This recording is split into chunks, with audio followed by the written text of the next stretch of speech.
Good morning. This is Thought for the Day for Tuesday, the 6th of June.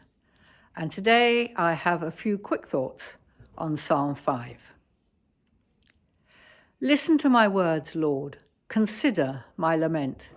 Hear my cry for help, my King and my God, for to you I pray. In the morning, Lord, you hear my voice. In the morning I lay my requests before you and wait expectantly. For you are not a God who is pleased with wickedness. With you, evil people are not welcome. The arrogant cannot stand in your presence. You hate all who do wrong. You destroy those who tell lies. The bloodthirsty and deceitful, you, Lord, detest. But I, by your great love, can come into your house. In reverence, I bow down towards your holy temple. Lead me, Lord, in your righteousness.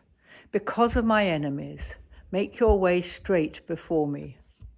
Not a word from their mouth can be trusted.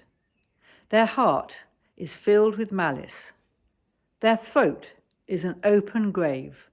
With their tongues they tell lies. Declare them guilty, O God. Let their intrigues be their downfall.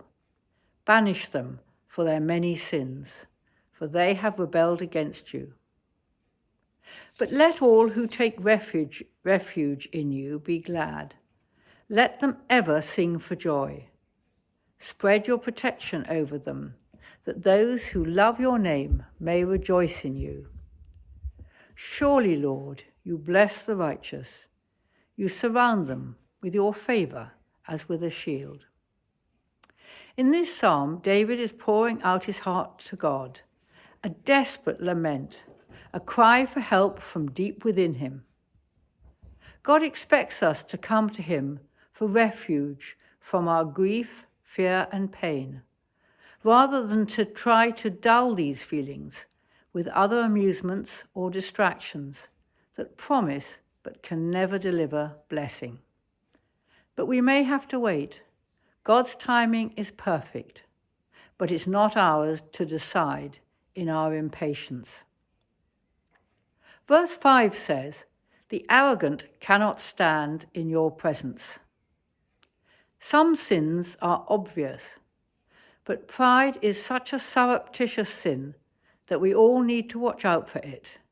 It creeps in when we're not looking. In the second part of the psalm, David prays for protection. His psalms often mention enemies.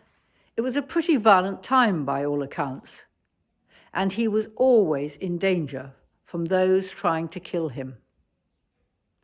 Although thankfully we may not live our lives in the same physical fear, there are many forces at work whose aim or effect is to render us ineffective or ruin us, whether they are emotional, physical, economic, or spiritual.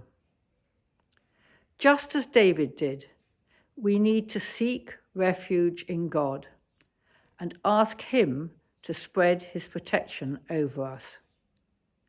Just as David says he can come into God's house by God's great love, so now we can come into God's presence because of Jesus' sacrifice for us on the cross, the conclusive proof of God's great love for us. May you have a blessed day.